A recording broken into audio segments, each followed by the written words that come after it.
పైకిన ఎక్కువ సంవత్సరాలు అయింది పుస్తకం రాసి.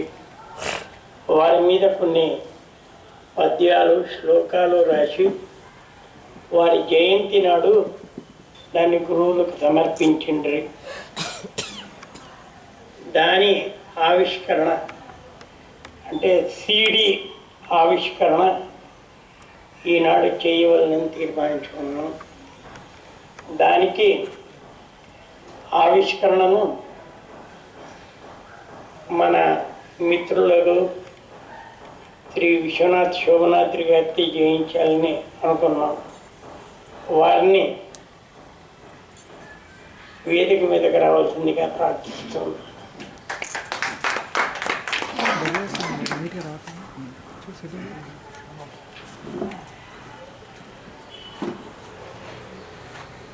ఆ కార్యక్రమాన్ని సాగిస్తే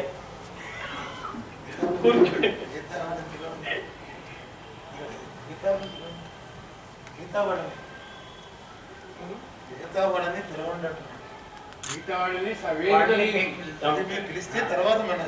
అలాగే ఈ శ్లోకాల మీద వ్యాఖ్యానం చేసినటువంటి పాణి లక్ష్మీనరసింహశాస్త్రి గారి ద్వితీయ పుత్రుడు శ్రీనివాస గురుమూర్తిని ఆహ్వానిస్తున్నారు.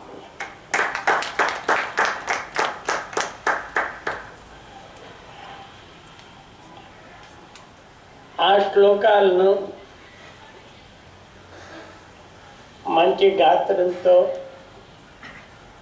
గానం చేసినటువంటి శంకర్ కుమార్ని కూడా ఆయన కొడుకే.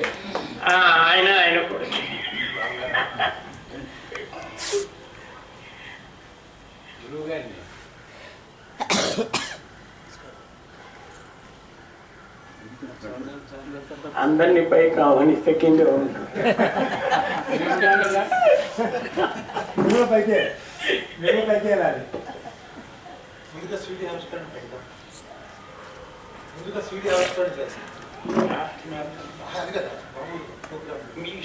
మీరు ఎలాగంటే మీరు అధ్యక్షులు, మీరు ఏం చెప్తారు?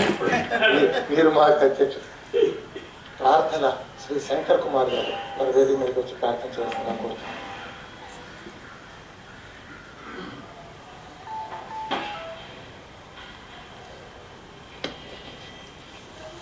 శ్రీ గురుభ్యో నమః. శ్రీ మహాగణాధిపతే నమః.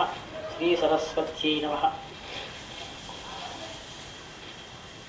శుక్లాం బ్రహ్మ విచారసార పరమా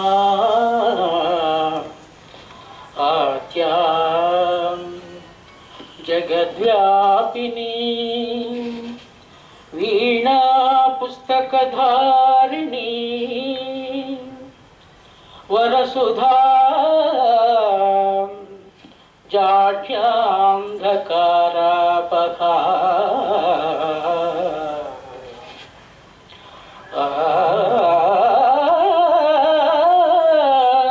హస్తే పాటికమాలికాం విదదతి పద్మాసనే సంస్థితా వందే వందే త్వాం జగదీశ్వరీ భగవతీ బుద్ధిప్రదాం శారదా.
ఓకే.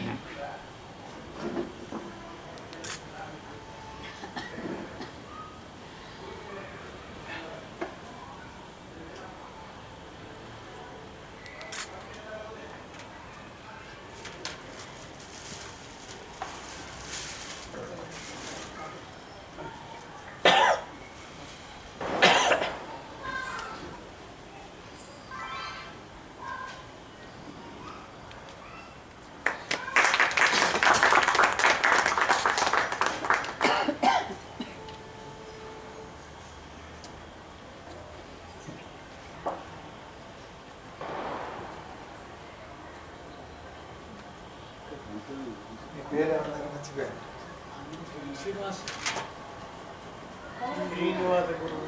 శ్రీనివాస గురుమూర్తి గారు. వేదికను అలంకరించినటువంటి శ్రీనివాస గురుమూర్తి గారికి, ప్రార్థన చేసినటువంటి శంకర్ గారికి, శంకర్ కుమార్ గారికి, సభకు చేసినటువంటి పెద్దలందరికీ నమస్కారం. 123వ జయంతికి మనందరం పాల్గొనడం ఆ స్వామివారి అనుగ్రహం. ఇది ఎవరిది నాకు కావాలని వచ్చింది కాదు. మనందరికీ ఆయనతో బంధుత్వం ఉంది. ఆ ఛానల్లో మనకి కలిసాము. అందుకని ఈ ఛానల్ చేయటం అనేది, యోగా అనేది అనుసంధానం చేసుకునేటువంటి విషయం కాబట్టి దాని ద్వారా ఆయనకి మన బంధుత్వం ఏర్పడింది రావడం జరిగింది. ఈ సందర్భంగా ఆయన శిష్యుడు లక్ష్మీ నరసయ్య గారు రాసినటువంటి పద్యాలకు సిడీ చేసి ఆవిష్కరణ జరిగింది. ఈ శిష్యుడు ఆ పుస్తకం నాకు ఇచ్చారు. మన గురుమూర్తి గారు ఫోన్ చేసి, మీరు ఈ సభకు రావాలి, చాలా వేరే కార్యాలనే ఉన్నాను, చాలా కష్టంగా ఉంది, ఆలోచన కూడా పనిచేయట్లేదు అంటే, కాదు మీరు వస్తున్నారు, సిడీ ఆవిష్కరణ చేసి వెళ్తాను, మీరు మాట కాదని లేదు, స్వామివారి ఆదేశం అట్లా వచ్చినట్టుంది, మీరు మాట్లాడతారని అని అన్నారు. అంటే మాట్లాడాలంటే పుస్తకం చదవాలి, పుస్తకం చదివి తీరుబడి లేదు. అటువంటి ఒక గృహ నిర్మాణం చేస్తున్నాను. ఆఖరి రేపు 20 తారీఖున గృహప్రవేశం ఉంది, అందుకని ఇంకా 3 రోజులు మీరు రావాలన్నారు. సరేనండి. ఏమిటి ఆ పుస్తకం చదువుతుంటే, ఈ గురు శిష్య బంధంలో కొన్ని విషయాలు మనకు తెలిసినాయి. ఆయన ఏ విధంగా ఆయన ఆ గురువుని ఆరాధించాడు, ఏ గురువు ఏ విధంగా ఆయన్ని స్థుతించాడు, ఏం చేశాడనేది. అది స్తోత్ర నక్షత్రమాల అని పెట్టారు. స్తోత్రానికి స్తుతికి కొంచెం తేడా ఉంది. రెండు చూడటానికి ఒకటే ఉంటాయి, అర్థం ఒకటే. మనం చేసుకునేది స్తుతి. అది ఇతరులకు కూడా చేసేటువంటి భాగ్యాన్ని కలిగించినప్పుడు అది స్తోత్రం అవుతుంది. అందులో నుంచి ఒకటి స్త్రీలను ఒకటి పంపించలేము, వ్యాకరణ పద అందరి నుంచి భావం ఉంటాయి. సో ఆయన తాను చేసుకున్న స్తుతి, గురుస్థుతిని మనందరి చేత కూడా చదివించాలని దాన్ని స్తోత్రం చేశాడు. అది మనందరికీ స్తోత్రం, ఆయనకి స్తుతి. ఎందుకు స్తుతి ఏమిటి, గురువుని ఎందుకు స్తుతించడం, పాఠం చెప్తాడు, అయిపోయాడు. మన ధర్మంలో వచ్చాం. పరమేశ్వరుడుగా భావించాడు. పరమేశ్వరుడు ఎవరు? సదాశివుడు. ఏమన్నామంటే ఇది మాట, సదాశివ సమారంభం శంకరాచార్య మధ్యమం అస్మదాచార్య పర్యంతం వందే గురు పరంపరం. ఎవరైనా మొట్టమొదటి చెప్పుకోవాల్సిన మాట. 2 ప్రక్రియలు ఉన్నాయి, 2 పద్ధతులు ఉన్నాయి, 2 ఆచారాలు ఉన్నాయి.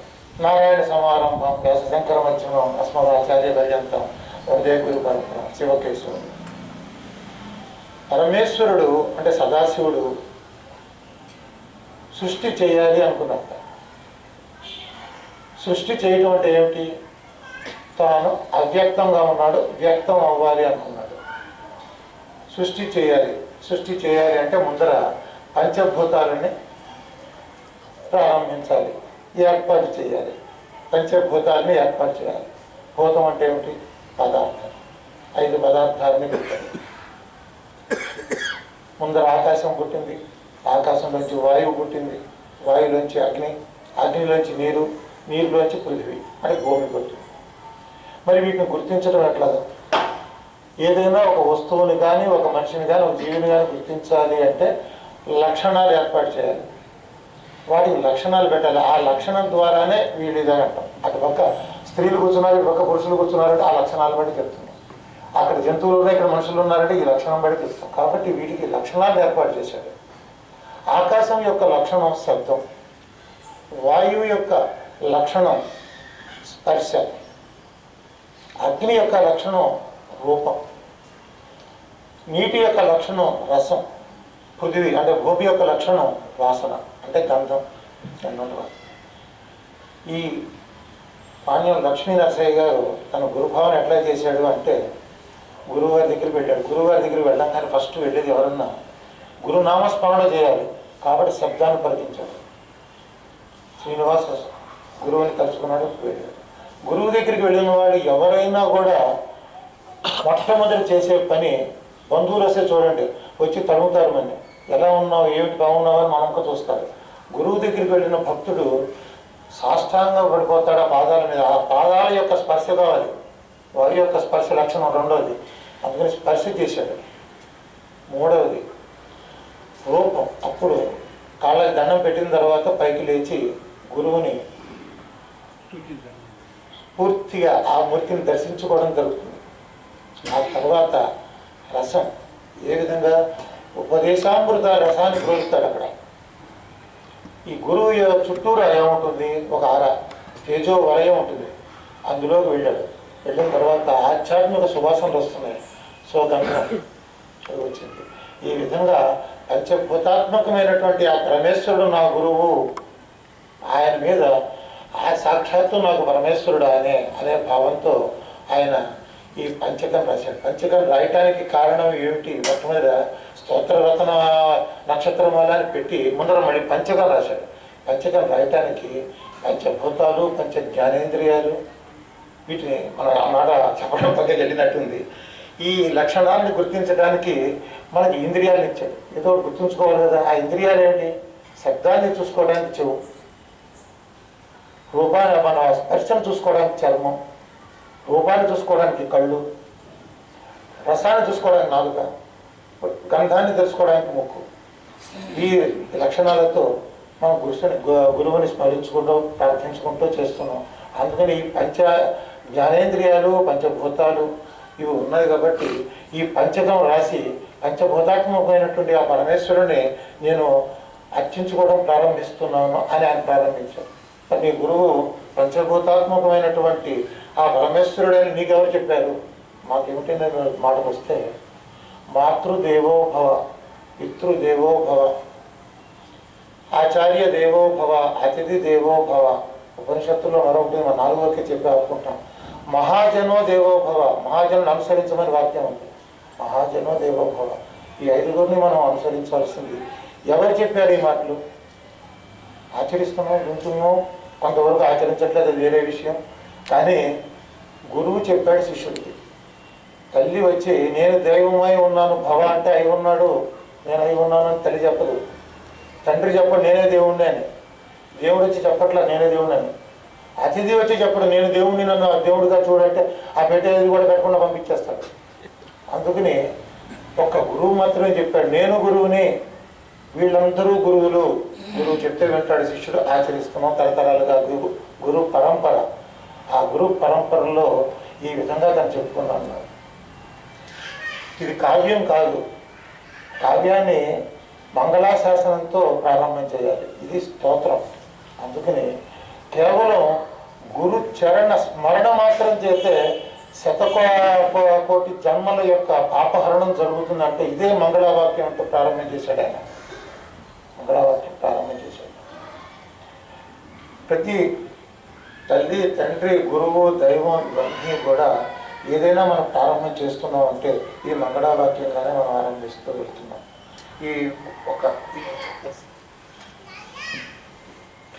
ఈ శిష్యులు అనేవాళ్ళు మనకు 3 భాగాలు ఉంటాయి. అందరూ శిష్యులే అనుకుంటాం.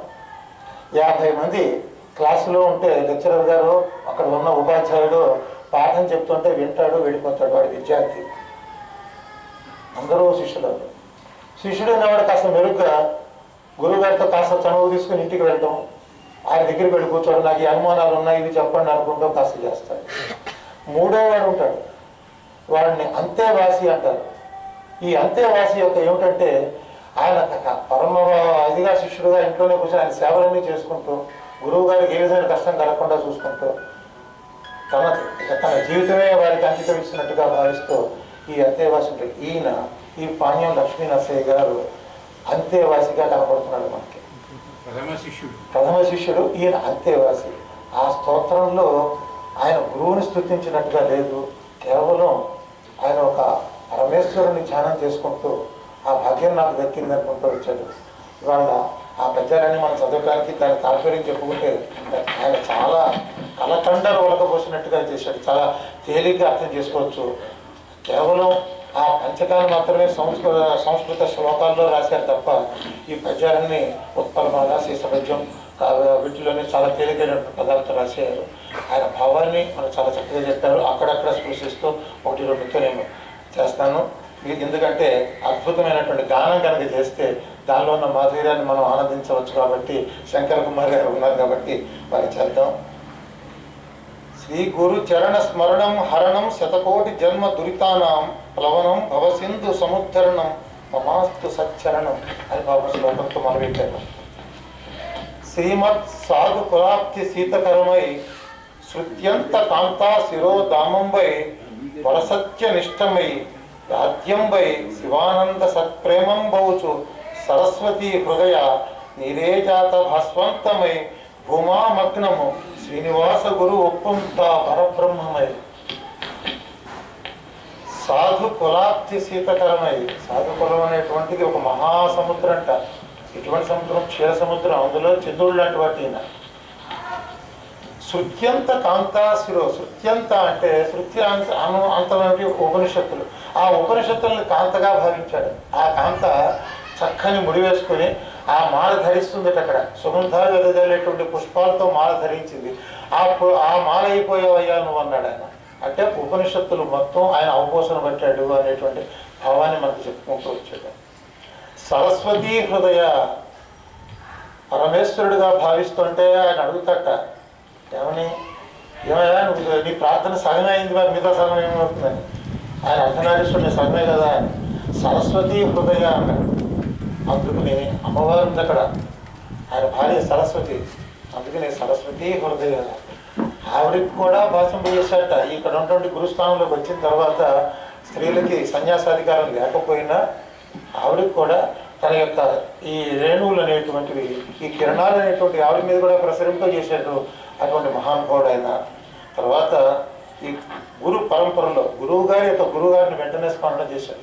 ఈ సాధుకులాన్ని మంచి తన గురువుని పొగిడి ఆ గురువు యొక్క గురువును కూడా స్మరణ చేసుకుంటూ అవిరళ విశ్రాంతి అధ్యాత్మ బోధనా చంద్రికల్ గురియు శశాంక కీర్తి అనయం అధీతి బోధాచరణ ప్రచారాంచిత భవ్య పదానువర్తి బ్రహ్మవచ్చ సుందర మహాకాళ పరివేష్టిత మధుర గంభీరమూర్తి మల్లికార్జున గురు మందార మకరంద మాధుర్య మగ్న రమ్య ప్రవర్తి. ఆ గురువుగారు అంత గొప్పవాట మల్లికార్జున శాస్త్రి గారు. గురువు గారినే రాశాడు, పరమ గురువులని మనం అంటున్నాం. ఆయన ఈయనకు ఉన్నటువంటి బంధుత్వాన్ని కాకుండా ఆయన ఎందుకు శిష్యత్వం ఎలా నిలపాడు ఈయన, ఆయన ఎటువంటి గురువు అనేటువంటి దాన్ని చెప్పుకుంటూ వచ్చాడు. ఆ మహాత్ముడు శ్రీనివాసాఖ్య నొప్పు బ్రహ్మ రంధ్రాంభూరుహ మధ్య పాసమాన కర్ణికా పీఠిక చిత్సుఖాభిరామ మహిత యోగేంద్ర సంసేవ్య మానుడగుచు. అది అటువంటి శిష్యరికం చేశాడు మా గురువు గారు కూడా తెలియజెప్తున్నాడు. ఎప్పుడు కూడా నా గురువు గొప్పవాడు అంటున్నారు. ఆయన గురువుగా ఏ విధంగా వచ్చాడు, మరి నేను ఏ విధంగా ఉంటున్నాను, మా గురువు పరంపర అనేటువంటిది చెప్తున్నాడు.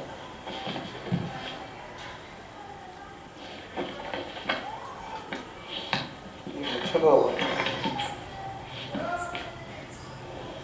మనం ఈ విద్యను అభ్యసించేటప్పుడు మొట్టమొదట విద్యను ప్రారంభం చేయటం, దాని యొక్క తర్వాత అర్థం చెప్పుకోవడం, దాన్ని ఆచరించడం అంటే సాధన చేయటం. ఈయన సాధకుడుగా ఉన్నాను అని చెప్పుకుంటున్నాడు అక్కడ. ఇంకా గురువు అవ్వల, 3వ దశలోనే ఉన్నాడు అక్కడ.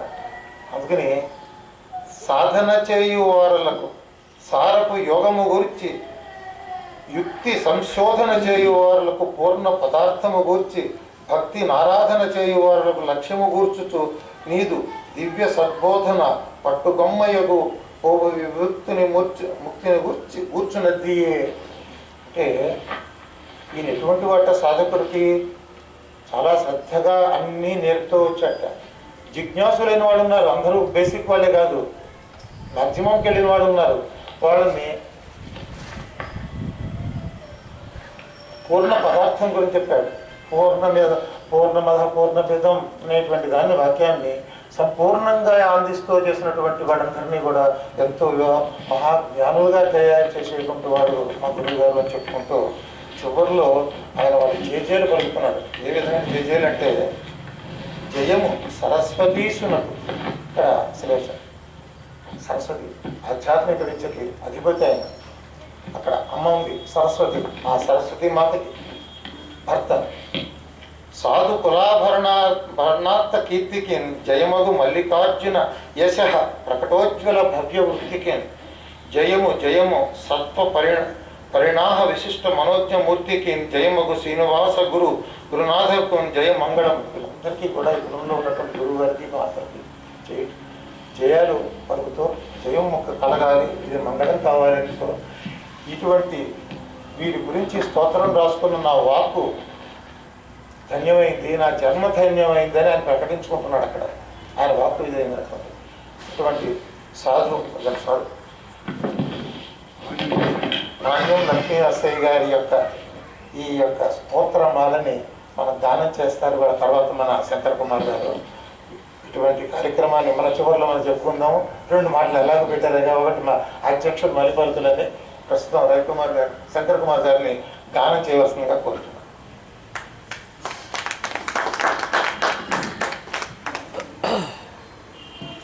శ్రీ గురుభ్యో నమః.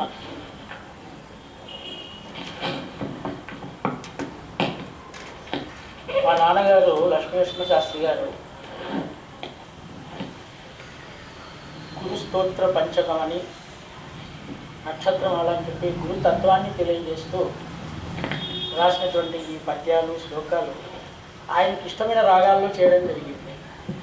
కళ్యాణ్ రాగము, విలహరి రాగము, భీంప్లాస్ రాగము, ఈ రకంగా చాలా వరకు అవే రాగాల్లో, అంటే మధ్య మధ్యలో వేరే రాగాలు కూడా ఉంటున్నా కూడా ఆయనకి ఇష్టమైన 4-5 రాగాల్లో ఎక్కువగా చేయడం జరిగింది.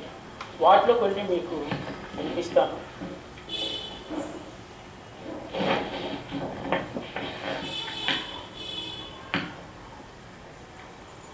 శ్రీమత్సాధుకులాభిసీతకరమై శృత్యంతకాంతాశిరోధామై పరసత్యనిష్టమై ఆద్యం వై శివానంద సత్ప్రేమం బౌచు సరస్వతీ హృదయ నీరేజాత భాస్వంతమై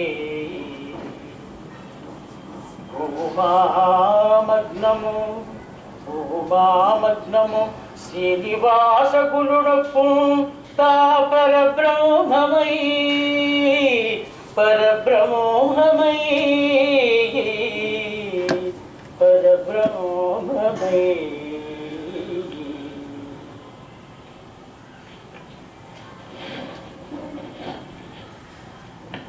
ఏ మహనీయు సమిద్ధ ప్రబోధం సులభమై సుగమమై శుభములసగు. ఏ మహనీయు సమిద్ధ ప్రబోధంబు సులభమై సుగమమై శుభములసగు. ఏ గురుదేవు కృపాగుణవాహిని శిష్య జనాలి సంజీవనము. ఏకాంతుడెలయించు ఏశాంతుడెలయించు ఆశాంత నిజ యశోవల్లరి విద్యా ప్రఫుల్ల శుభము. ఏ సాధుకుల దీపమా సాధకుల యోగ పదముల జూపు సత్ప్రభల వెలిగి. శ్రీ గురు శ్రీనివాసుండు చలకు సతము శ్రీ గురుడు శ్రీనివాసుండు చెలగు సదము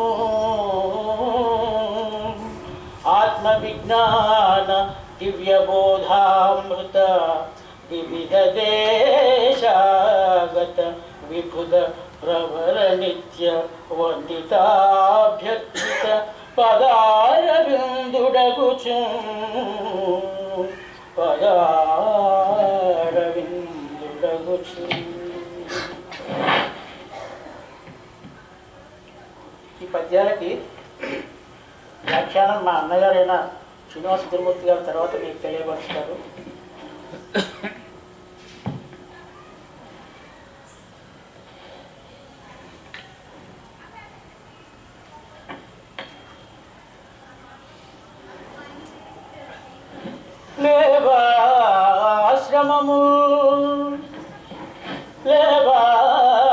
ఆశ్రమములు సమాజములు లేరే గురు కులలో వేదాంతము చిల్క పల్కుల ఉపన్యాసములు దంచుమారే గాని శిష్యతతికి ఈ రీతి అధ్యాత్మ విద్యా వైశిష్య మహానుభూతి కలనాభ్యాసములు పారునే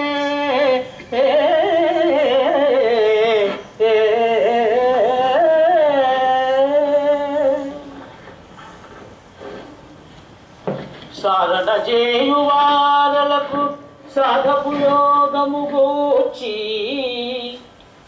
సాధన చేయువారలకు సాధపు యోగము గూర్చి యుక్తి సంశోధన చేయువారలకు పూర్ణ పదార్థము గూర్చి భక్తి నారాధన చేయువారలకు లక్ష్యము గూర్చుచు నీదు దివ్య సద్బోధన పట్టుగొమ్మయకు ఓ నీదు దివ్య సద్బోధన పట్టుగొమ్మయకు పో భూమిని ముక్తినిచ్చునిచ్చునితి కూర్చునితి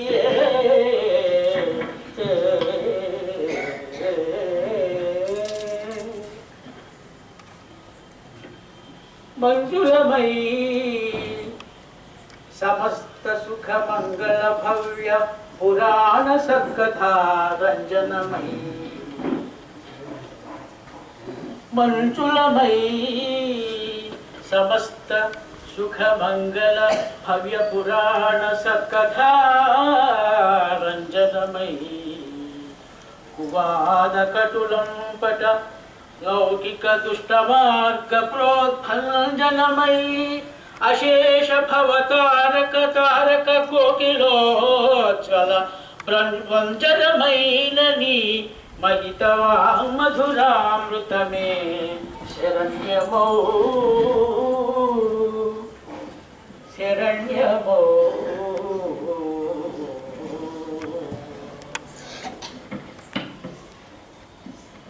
ఈ నక్షత్రాల్లో అద్భుతంగా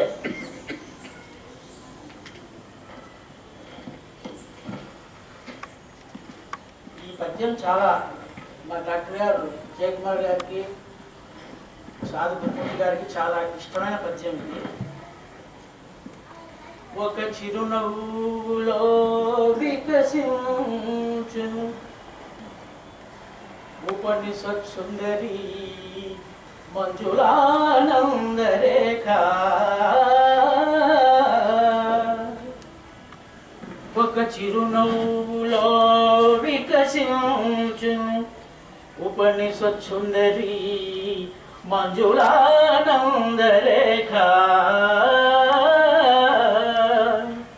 ఒక కటాక్షములో పూటలు వారు బ్రహ్మర్షి హృదయ నీరజ మధువులు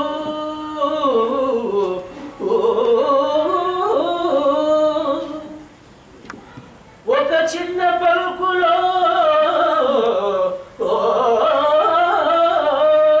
ఉదయించు ఓంకార వీణలో అవనించు వింత అంతరవళి ఒక మౌన ముద్రలో ఒప్పారు గంభీర పరతత్వ వాక్యార్థ భాష్య పంక్తి సగుణమో నిర్గుణమో సగుణమో నిర్గుణమో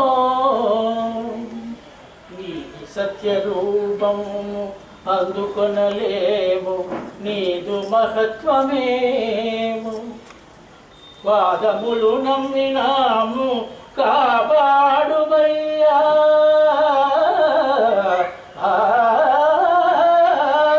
శ్రీనివాస గురుతంస చిద్విలాస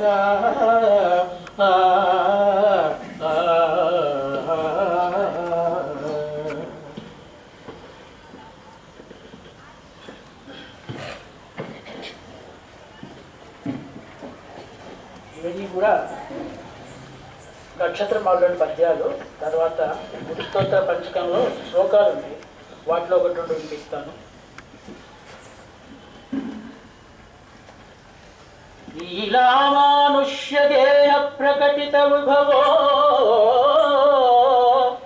హృద్య వాత్సల్య కల్యో యోగ జ్ఞాన ప్రణాళీ ప్రణిహిత మధురాధ్యాత్మ విద్యా ప్రబోధ జ్యోత్స్నా సంపుల్ల శిష్య ప్రగరహుమ విమల హృత్కైలవో మోదతేయో జ్యోతిరూప ప్రకాశ సజయతు భగవాన్ శ్రీనివాసాఖ్యదేవగా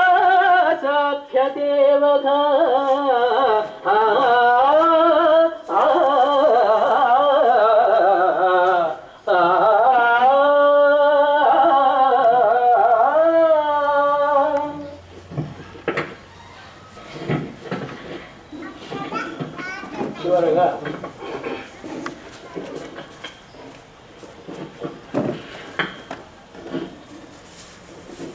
జయము సరస్వతీశునకు జయము సరస్వతీశునకు సాధుకులాభరణాథ కీర్తికి జయమగు మల్లికార్జున యశ ప్రకటోజ్వల భవ్య వృత్తికి జయము జయము సత్వ పరిణామ విశిష్ట మనోజ్ఞమూర్తికి జయమగు శ్రీనివాస గురునాథునకు జయమంగళం భగో జయమంగళం భగో జయ గురు.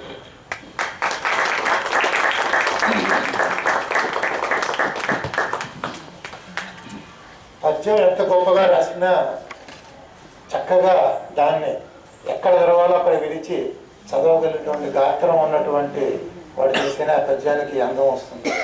అద్భుతమైనటువంటి గానం. ప్రారంభంలో వెంకటేశ్వర సుప్రభాతం చేస్తున్నట్టుగా మొదలుపెట్టాడు. చాలా అద్భుతంగా గానం చేశాడు. కానీ అంత తేనె వెలిగించిన తర్వాత మధ్యలో ఆకి నా చేత మాట్లాడింది ఏం బాగా మొత్తం 28 కూడా తిరిగితే బాగుండేది. కాలం మనకి సరిపోలేదు. అంత చక్కగా గానం చేశారు. ఇప్పుడు గురుమూర్తి గారిని దాని మీద వ్యాఖ్యానం చేస్తుందిగా కోరుతున్నాం.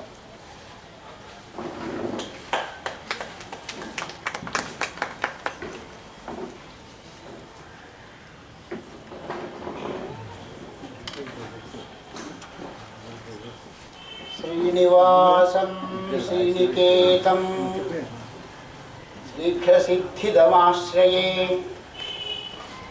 స్వయం జ్యోతిస్సుధా సింధో సాధు సద్గురుశేఖరం శివ సచ్చిదానంద శివ సచ్చిదానంద శివ సచ్చిదానంద శివ ముకుంద పాహి నగురోరధికం నగురోరధికం నగురోరధికం నగురోరధికం శివశాసనతః శివశాసనతః శివశాసనతః శివశాసనతః శ్రీగురుశరణం మమ.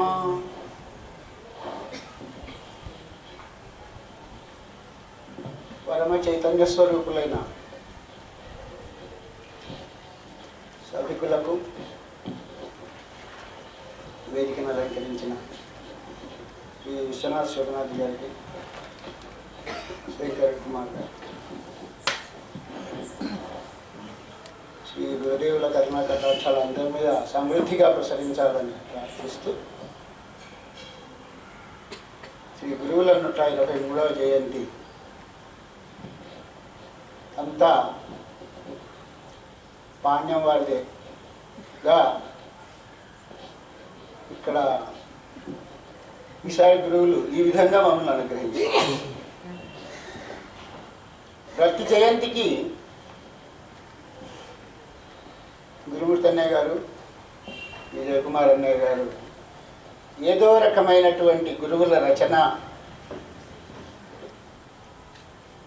ఉన్నటువంటి కొన్ని గ్రంథాలు ప్రకటించడం, ప్రచురించడం, సమీక్షలు, కొన్ని వాటికి అనువాదాలు, ఈ విధంగా ప్రతి జయంతికి ఏదో ఒక రకమైన గురువుల సాహిత్యము, గురువుల ప్రబోధము, గురువులకు సంబంధించిన ఒకటి లోకానికి అందించాలా, అందరినీ ధన్యులను చేయాలా అని ఒక బృహత్ ప్రణాళికను సిద్ధం చేసుకుని ఇప్పటి వరకు చాలా గ్రంథాలను ప్రచురించినారు, అందరికీ అందుబాటులోకి తెచ్చినారు. అంతేకాకుండా ఇక్కడ సత్సంగంలో జరిగే విజయ్ కుమార్ గారి ఎన్నో ప్రసంగాలను సీడీల రూపంలో కూడా తెచ్చిన సంగతి తెలిసిందే. వాటిని యూట్యూబ్లో శ్రీనివాసం వీడియోస్లో చాలామంది చూస్తున్నారు. ఈసారి మొన్న 5-6 నెలల కిందట ఇక్కడ మా తమ్ముడి కుమారుని ఉపనయనం చేసినాం. ఆశ్రమంలో గురువుల సన్నిధిలో జరగాల. అక్కడికి వచ్చినప్పుడు వారిద్దరూ అన్నయ్య గారు, గురుమూర్తి గారు, విజయ్ కుమార్ గారు, ఈసారి జయంతికి మీరు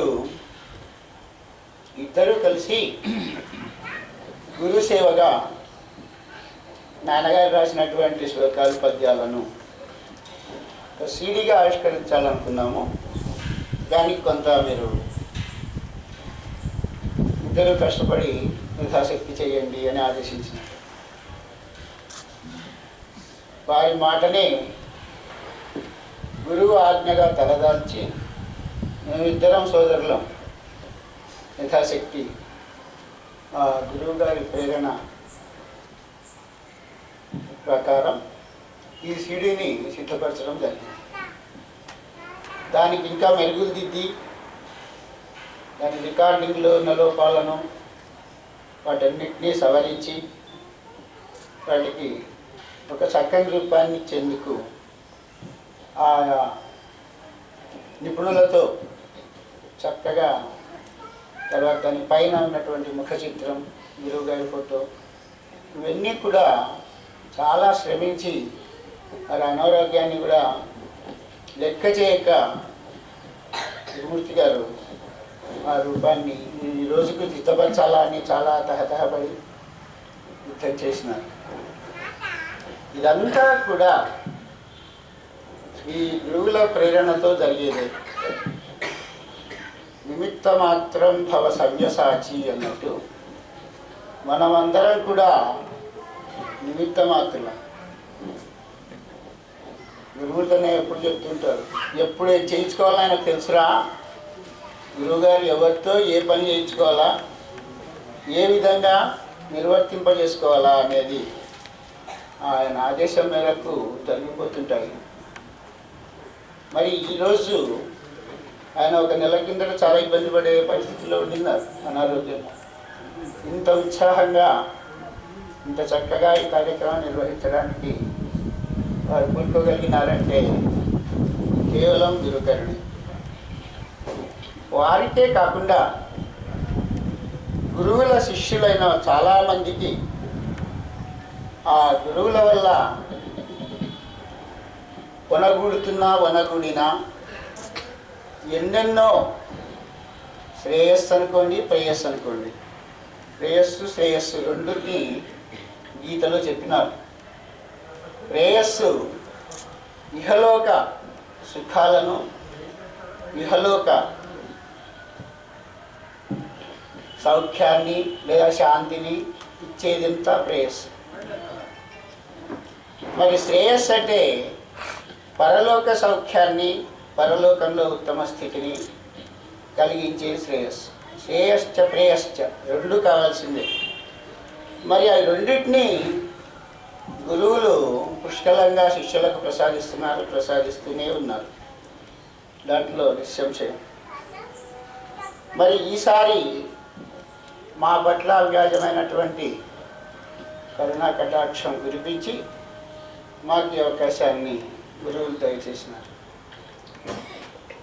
మరి గురు జయంతిని పురస్కరించుకొని ఇక్కడ గురుతత్వాన్ని మా తండ్రి గారు ఆవిష్కరించిన తీరును అధ్యక్షుల వారు చాలా చక్కగా ముక్తసరిగా చెప్పినారు. ముందు ఉన్నటువంటి 5 శ్లోకాలు పంచభూతాలను సంవదిస్తూ వాటిని సమన్వయపరుస్తూ పంచభూతాత్మకమైనటువంటి సృష్టికి మూలకారకుడైనటువంటి ఆ పరమశివుడే లేదా పరమాత్మనే గురువు అని మా తండ్రి గారి నిష్కర్ష. ఈశ్వరో గురురాత్మేతి మూర్తిభేదాద్ విభాగినే వ్యోమవత్ వ్యాప్తదేహాయ దక్షిణామూర్తయే నమః. మన్నాథో జగన్నాథ మద్గురో జగద్గురు అని. కాబట్టి ఈ గురుతత్వాన్ని తెలుసుకోవడం అందరికీ ఎవరికి సాధ్యం కాని పని. ఎందుకంటే గురు సాక్షాత్ పరబ్రహ్మ అన్నారు. ఆ పరబ్రహ్మతత్వం తెలుసుకోవడం ఎంత దుర్లభమో గురుతత్వం తెలుసుకోవడం కూడా అంతే దుర్లభం. మరి దీనికి సంబంధించి దాదాపు వారి జీవితం అంతా కూడా మా తండ్రి గారు గురువుల సేవలోనే గడిపినారు. దాదాపు ప్రతి జయంతికి అప్పుడు ఇంతటి ప్రయాణ సౌకర్యాలు లేకున్నా ఎంతో కష్టపడి సాంసారిక సుఖాలు, సాంసారిక బాధలు ఎన్ని ఉన్నప్పటికీ కూడా గురు జయంతికి వచ్చేవారు. ఎంతోమంది శిష్యులు ఆ కాలంలో గురు జయంతికి వచ్చి గురువుగారి అనుగ్రహాన్ని పొందేందుకు ఆరాటపడేవారు. వాళ్ళల్లో మా తండ్రి గారు ఒకరు. ఆయన చెప్తుండేవారు, ఒకసారి జయంతికి అప్పుడు బస్సుల వసతి లేదు. కర్నూలు దగ్గర ఉండే వెల్దుర్తి మా స్వగ్రామం. అక్కడి నుంచి రాత్రిపూట ఒకే ఒక ట్రైన్ ఒక్కటి ఉంది, ఒక రైలు. ఆ రైలుకు కుటుంబంతో పిల్ల పాపలతో సహా ఇంకా కొంతమంది గురువుల భక్తుల కుటుంబాలు పక్కన దగ్గర ఉన్న డోర్లో ఉండే కొంతమంది, వెల్లుతిలో ఉండే కొంతమంది అందరూ ఆ రైలుకు బయలుదేరి వచ్చేవాళ్ళు. కార్తీక మాసం అంటే ఇప్పటి మాదిరి వాతావరణ కాలుష్యం లేని కాలం, విపరీతమైన చలి. ఆ చలిలో అంత కష్టపడి పసిపిల్లలతో సహా రైళ్లలో ప్రయాణం చేసి తెల్లవారి చలికి వణుకుంటూ ఆ కాచిగూడలో దిగి ఇక్కడికి గురువుల దగ్గరికి వచ్చి ఆ గురువుల జయంతిని సభక్తికంగా నిర్వర్తించుకునేవారు. ఒకసారి ఆ రైలులో ప్రయాణం చేసేటప్పుడు అంతకు ముందుగానే ఒక ఊహ వచ్చింది. గురువులను గురించి కొంత తన సాహిత్యాన్ని గురుభక్తికి పురస్సరంగా సమర్పించాలనే ఒక ఆలోచనతో ఈ రచన చేసినాను అని చెప్పినాను. ఆయన గొప్ప కవి మా తండ్రి గారు. కొన్ని కావ్యాలు రాసినారు, నాటకాలు రాసినారు. తర్వాత సాహిత్య వ్యాసంగానికి దూరమైనాడు, అష్టావధాని శతావధాని కూడా. అంతేకాకుండా కేవలం తన జీవిక కోసం అప్పుడప్పుడు పౌరాణికాల ప్రవచనాలు చేసేవారు. అందుకని పౌరాణిక రచన అనే ఒక బిరుదు కూడా ఉంది. మరి ఇవన్నీ ఆయన లౌకిక జీవితానికి సంబంధించిన అంశాలు. ఆ పురాణాలు చెప్పడంలో కూడా గంటల తరబడి అఖండంగా 5-6 గంటలు అద్భుతమైనటువంటి శ్రావ్యమైన కంఠం, వారి శ్రావ్యమైన కంఠమే మా తమ్ముడికి వచ్చింది. మరి చెప్పేవారు. భాగవతాన్ని 2 సంవత్సరాలు చెప్పినారు, రామాయణాన్ని 1 సంవత్సరం చెప్పినారు, భారతాన్ని 2-3 సంవత్సరాలు చెప్పినారు. మిగతా ఏ రకమైనటువంటి వినోద కార్యక్రమాలు లేని దాదాపు 50 సంవత్సరాల కిందటి కాలంలో ఆయన ప్రవచనాలు జరుగుతూ ఉంటే ఇసుక వేస్తే రాలినంత మంది ఎక్కడెక్కడి నుండో వచ్చి వినేవారట. రాత్రి పొద్దుపోయి ప్రారంభిస్తే 9-10కి తెల్లవారేదాకా ప్రవచనం జరిగింది. ఇదంతా ఎందుకు చెప్తున్నానంటే వారి ఈ సాహిత్య కృషి, పౌరాణిక జ్ఞానము ఇదంతా కూడా అంటే మొత్తము ఆ సారమంతా గురుసేవగా ఈ గురు స్తోత్రంలో నిక్షిప్తం చేసింది. నిజంగా పద్యరచన, కవిత్వము, ఆ పాండిత్యము తెలిసిన వాళ్లకు ఇవి అద్భుతమైనటువంటి రచనగా కనిపిస్తుంది. మరి ఇక్కడంతా కూడా ఈ గురువులను గురించి అనంతంగా ఇప్పుడే చెప్పినారు, సగుణము నిర్గుణము అని. ఆ గురుతత్వం సగుణము నిర్గుణము ఆయన చెప్తుండేవారు. గురువుగారితో వాళ్ళ అనుబంధాల గురించి ఆ గురువుగారి దగ్గర కూర్చొని ఎన్నో విషయాలు తెలుసుకొని సభలో అందరితో పాటు కాకుండా వ్యక్తిగతంగా ఇప్పుడే అంతేవాసి అని చెప్పినారు శిష్యుల్లో. ఆ అంతేవాసిగా గురువుగారి దగ్గర శుశ్రూష చేస్తూ ఎన్నో సంశయాలను తీర్చుకుంటూ ఎన్నెన్నో అనుభవాలను పొందినారు. అంతేకాకుండా ఈ చివరి పద్యము ఇప్పుడు సగుణము నిర్గుణము అని ఆయన భావించి రాసిన పద్యము, అది ఒక అద్భుతమైనటువంటి సన్నివేశంగా చెప్పేవారు. ఆ వచ్చినాక గురువుగారు స్నానం చేస్తుండినారు. ఈయన పరిచర్యగా ఆయనకు ఆ నీటిను చెంబుతో ముంచి ఇస్తూ ఉంటే ఆయన హఠాత్తుగా అన్నారట గురువుగారు, రే గుండప్ప, అది సగుణము నిర్గుణము నాయన, 2 అదే గురుతత్వమే. ఈయనకు అత్యంత ఆశ్చర్యమైంది. నా మనసులో ఉన్నటువంటి భావం గురువుగారు ఎట్లా గ్రహించి చెప్పినారంటే ఈయన చేసిన రచన అంతా కూడా అప్పుడే గురువుగారికి చేరిపోయింది. సభలో ఆయన ఆ పద్యాలన్నీ చదివి వినిపించి గురువుకు పాదాలకు అదొక ప్రణితిగా సమర్పించాలా అనుకున్నారు. కానీ అక్కడ జరుగుతున్నటువంటి ఆయన రచన, ఆయన మెదడులో జరిగినటువంటి భావ పరంపర అప్పటికప్పుడే గురువుగారికి చేరిపోయింది. లేకుంటే ఆ మాట ఎట్లా చెప్పగలరు? అంటే గురువుగారి ప్రభావానికి, గురువుగారి మహత్తుకి ఇదో చిన్న ఉదాహరణ అంతే. అట్లా ఎంతోమంది శిష్యుల ఆంతరంగాలన్నీ కూడా గురువులు గ్రహించి వారికి కావలసినటువంటి లౌకికమైనటువంటి, పారలౌకికమైనటువంటి ఎన్నెన్నో సిద్ధులను అనుకోండి, వసతులను అనుకోండి, అవసరాలను అనుకోండి తీర్చినారు అని ప్రత్యక్ష శిష్యులైనటువంటి వాళ్ళు ఇప్పట్లో శ్రీ పరబ్రహ్మశాస్త్రి గారు ఉన్నారు ఇక్కడ. వారికి ఇవన్నీ కూడా చాలా ఎన్నో రకాలుగా అనుభవానికి వచ్చినటువంటి అంశాలు. మరి ఇక్కడ గురువుల గురించి అనంతంగా ఎంతసేపు అయినా చెప్పవచ్చు. మరి ఇక్కడ ఏమి విషయం అంటే గురువుగారు లోకానికి ఇచ్చినటువంటి ఒక అద్భుతమైనటువంటి గొప్ప ఉపకారం అనండి, లేదా అదొక అనుగ్రహం అనుకోండి. ఏం చేసినారు గురువుగారు?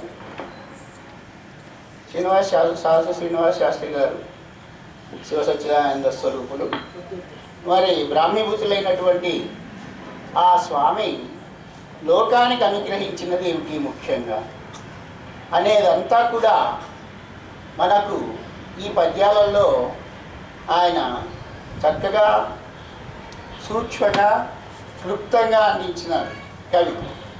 మరి ఏం చేసినారు? ఆధ్యాత్మ విద్య దర్శన అభ్యాస యోగం